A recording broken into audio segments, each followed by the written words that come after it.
Hello students, I am Ghazala. Students, today we will read our new chapter Gulliver's Travels. Okay, let's start. When a person tells the story of his life in his own words, it is called an autobiography. Gulliver, a sailor, was once caught in the land of giants. This is how he describes his experience.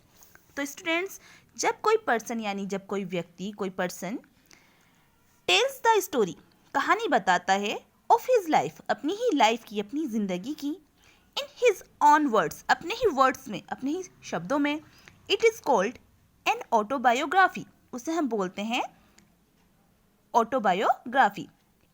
It is called an autobiography. Gulliver तो एक person है जिसका नाम है Gulliver आ seller जो क्या है एक सेलर है. Was once caught in the land of giants एक बार वो कहाँ पकड़ा गया लैंड ऑफ जाइंट्स. जाइंट्स यानी बड़े बड़े जो बॉडी वाले जो होते हैं जिन्हें हम राक्षस भी बोलते हैं बड़े बड़े होते हैं वो काफ़ी कद के उन्हें हम जाइंट्स बोलते हैं. This is how he describes his experience. अब ये वो है कि उसने अपने एक्सपीरियंस अपने अनुभवों को कैसे डिस्क्राइब किया है. चलिए पढ़ते हैं. Let's read. On the 16th of June 1730, we discovered land. Our captain sent a dozen men with vessels for water, if any could be found. When he came to land, we saw no river or spring, nor any inhabitants. I went on to explore. The country was barren and rocky. I turned back to join the crew, only to see them getting into the boat and rowing for life to get to the ship. On 16th of June 16th जून 1730 में we discovered land यानी जो Gulliver लोग थे वो काफ़ी time से ocean में selling कर रहे थे काफ़ी टाइम से. तो उसमें क्या होता है उन्हें बहुत टाइम से जो होता है समुद्र में ही वो यात्रा कर रहे होते हैं. बहुत टाइम बाद 16 जून 1730 में उनको ज़मीन दिखाई देती है. आर कैप्टन अब उनका जो कैप्टन होता है सेंट वो भेजता है 1 दर्जन यानी 12 लोगों को विद वेसल फॉर वाटर पानी वेसल्स यानी जो बोतल होती हैं उनके साथ क्या करता है वो पानी लेने के लिए उन्हें भेज देता है. If any could be found अगर किसी को पानी मिलता है. When we came to land जब हम ज़मीन पर आए वी सो हमने देखा no river no spring nor any inhabitants ना तो कोई वहाँ पे रिवर थी ना कोई स्प्रिंग था और ना ही कोई क्या था इनहेबिटेंट्स यानी वहाँ कोई निवासी ही था. I went on to explore मैं आगे बढ़ता गया क्या करने के लिए एक्सप्लोर यानी खोजने के लिए. The country was barren and rocky और जो कंट्री थी वो पूरी की पूरी बैरन थी खोखली थी मतलब वहाँ पे नो वेजिटेशन थी कोई वेजिटेशन नहीं थी सब और रॉकी थी. रॉकी यानी पथरीली. एज यू नो रॉकी जो ज़मीन होती है उसमें फसल वगैरह तो कुछ होती नहीं है पथरीली ज़मीन में.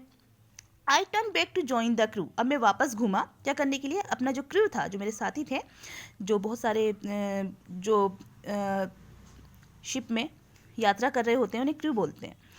तो अपने क्रू को ज्वाइन करने के लिए मैं वहाँ से क्या हुआ वापस हुआ. ओनली टू सी देम उन्हें सिर्फ देखने के लिए. Getting into the boat मैंने क्या देखा कि वो क्या कर रहे हैं बोट पे चढ़ रहे हैं एंड रोइंग फॉर लाइफ और जो है बोट को वो रोइंग कर रहे हैं यानी बोट को फास्टली चला रहे हैं to get to the ship क्या करने के लिए शिप को पकड़ने के लिए. Before I could reach them I observe a huge creature walking after them in the sea as fast as he could.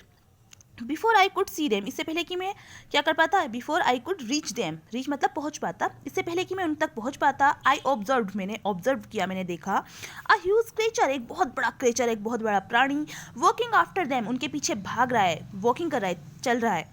In the sea समुद्र में as fast as he could वो इतनी तेजी से चल रहा है जितनी तेजी से वो चल सकता है. The water of the ocean reached only till his knees और वो इतना बड़ा जाइंट है कि जो सी का वो जो ओशन है जो समुद्र का पानी है वो सिर्फ उसके नीज यानी उसके सिर्फ घुटनों तक ही पहुंच रहा है. तो आप इमेजिन कर सकते हैं कि वो कितना बड़ा जाइंट होगा कि सी का यानी समुद्र का पानी सिर्फ उसके नीज तक पड़ा है. As you can see in your picture also picture में भी देख सकते हैं आप. However, the monster was unable to overtake the speeding boat. फिर भी जो था monster जो था वो unable था असमर्थ था to take over the speeding boat. जो स्पीडिंग बोट है, यानी जो बहुत स्पीड में जो बोट जा रही है, एज यू कैन सी दूर पे एक शिप खड़ा है और ये बोट पे जा रहे हैं, तो वो स्पीडिंग जो बोट है उसको ओवरटेक करने में, उसको पिछाड़ने में क्या था, अनेबल था। आई टर्न बैक क्विकली, मैं जल्दी से वापस गया, and climbed up a steep hill with fields of barley on either side and the corn rising up 40 feet. तो मैंने क्या किया, मैं जल्दी से वापस गया वहाँ पे से, और मैं जो एक स्टीप हिल, जो एक छोटा सा मतलब पहाड़ी टाइप की होती है स्टीप, छोटी सी, बहुत बड़ी नहीं, छोटी सी होती है, उस पर मैं चढ़ गया विथ फील्ड ऑफ बार्ले, जहाँ पर क्या थे, बार्ले के फील्ड थे, एंड ऑन ईदर साइड, दोनों तरफ, हर तरफ जहाँ थे बार्ले के जो थे फील्ड थे, and corn rising up to 40 feet, और जो कॉर्न होता है, मक्का होता है, उसकी वो कितने लंबे थे, 40 फीट उनकी लंबाई थी। जो मक्के के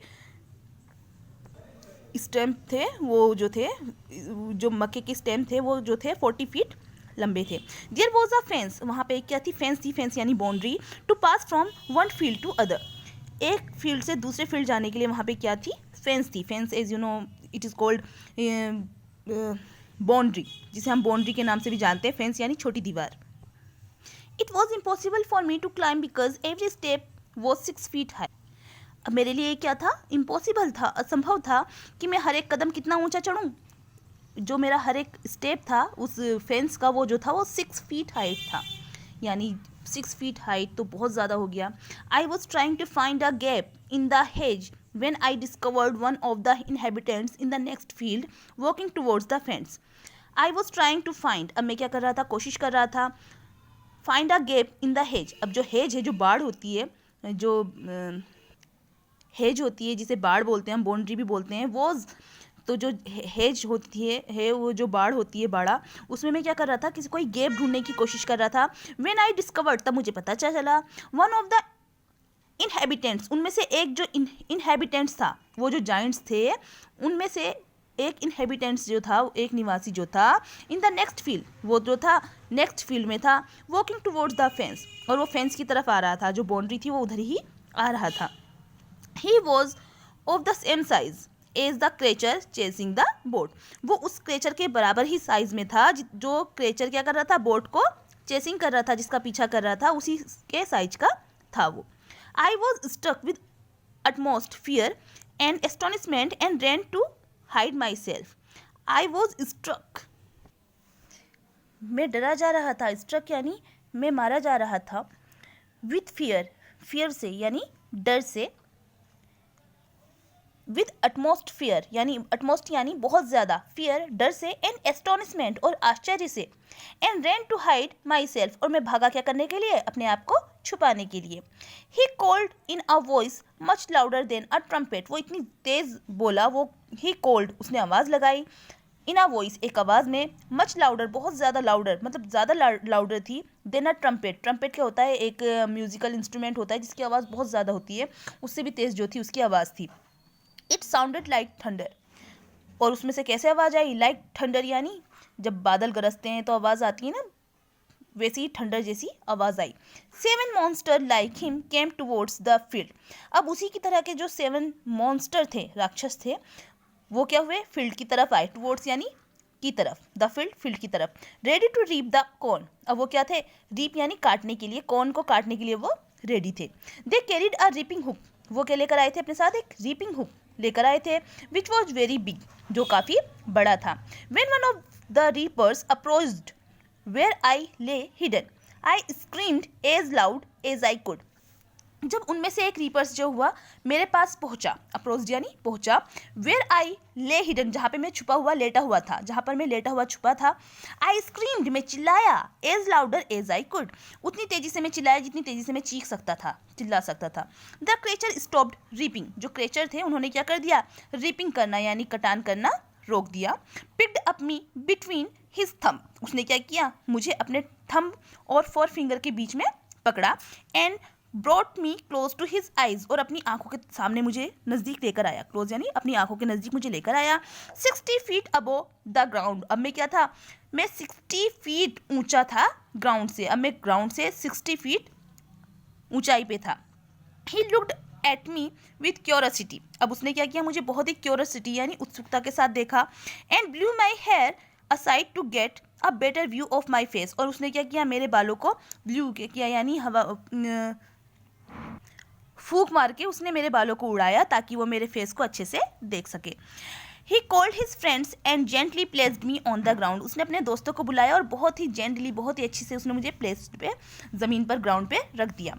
दे all set on the ground to take a good look. और मुझे वो लोग देखने के लिए क्या करने लगे, सब लोग बैठ गए और मुझे बहुत अच्छे से देखने के लिए वो लोग के जो है ग्राउंड में बैठ गए। आप देख सकते हैं, here is mother of the giant, it is his baby, and you can see a cat on the table also. Okay, we will discuss about them later. Good look at me। अब वो मुझे देखने के लिए क्या हुए, ground में बैठ गए। I walked slowly backward and forward। अब मैं स्लोली क्या करने लगा, आगे पीछे चलने लगा। पुल्ड ऑफ माई हैट, मैंने अपनी हैट को उतारा, अपनी टोपी को उतारा। एंड मेड अ लो बो टुवर्ड्स द फार्मर्स, और क्या किया, मैं थोड़ा सा झुका टुवर्ड्स द फार्मर्स की तरफ। I try to speak them loudly in several languages, मैंने कई सारी सेवरल लैंग्वेजेस यानी कई सारी लैंग्वेजेस में उनसे बात करने की कोशिश की। Each time I did so, हर टाइम मैंने वैसा ही किया। The farmer who picked me up held his ear very close to me but in vain. अब जिस फार्मर ने मुझे उठाया था उसने अपने कान को मेरे बहुत नज़दीक किया, लेकिन सब कुछ बेकार था, मैं अपनी बात उनसे नहीं कह पाया। The farmer took me to his house, जो फार्मर था वो मुझे अपने घर लेके गया। And placed me at some distance on the dining table which was 30 feet high from the floor. और उसने मुझे क्या कर दिया, डाइनिंग टेबल में बैठा दिया, जो क्या था 30 feet ऊंचा था फ्लोर से। Now see, dinner was brought for the farmer in a dish which was 10 feet in a diameter.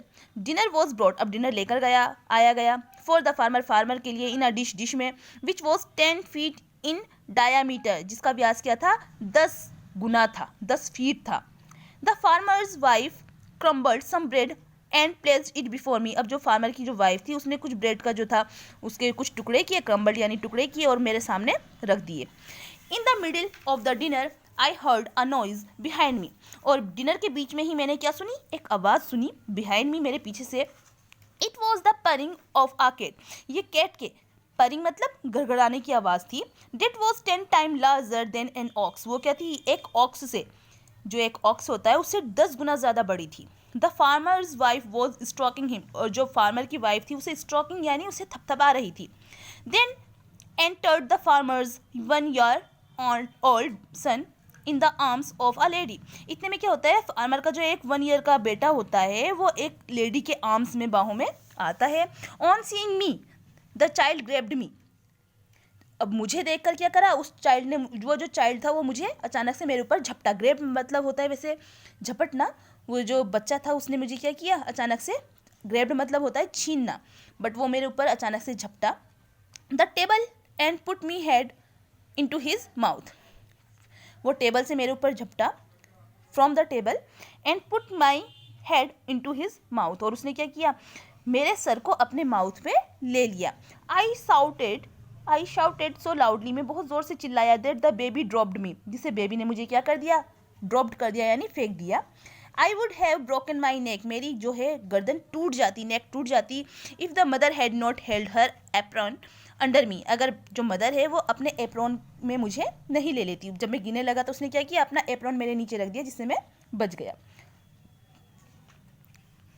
Letter, बाद में, she put me on her on bed and covered me with a clean white handkerchief. अब बाद में उसने क्या किया, मुझे एक अपने बेड पे लेटा दिया, एंड कवर्ड, और मुझे ढक दिया, with a clean white handkerchief, और वाइट कलर के एक साफ़ सुथरे हैंडकरचीफ यानी हाथ के रुमाल से मुझे ढक दिया। यानी उनका जो हाथ का रुमाल था वो हमारे लिए रज़ाई का काम कर रहा था, गुलीवर के लिए वो रज़ाई का काम कर रहा था। तो आप सोच सकते हैं वो कितने बड़े जाइंट्स होंगे। I slept dreaming of my home, my wife and my children, और आई स्लेप्ट ड्रीमिंग, मैं सपने देखते हुए सो गया, ऑफ माई होम, अपने घर, माई वाइफ, अपनी वाइफ, एंड माई चिल्ड्रेन, और अपने बच्चों के। जो जाइंट का बेटा था वो गुलीवर को टॉय समझा था, और टॉय समझकर ही वो उससे खेलने के लिए उसे झपटा था और उसने उसके हेड को अपने मुंह में ले लिया था. So it was the story of the Gulliver's travel. I hope you enjoyed it. You will do your word meaning from your book. Billowing, billowing मतलब वेरी लाउड नॉइज, बहुत तेज़ का शोर.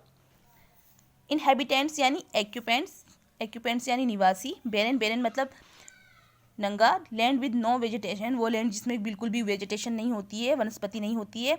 एस्टोनिशमेंट यानी ग्रेटली सरप्राइज, जब हम बहुत ज़्यादा सरप्राइज हो जाते हैं, it is called astonishment. Crumbled यानी ब्रोकन इनटू पीसेज, टुकड़ों में, पीसेज में तोड़ना. ग्रेब, ग्रेब मतलब होता है छीनना, बट यहाँ पे है पिक सडनली यानी किसी चीज़ को अचानक से उठाना. Okay, thanks for watching it.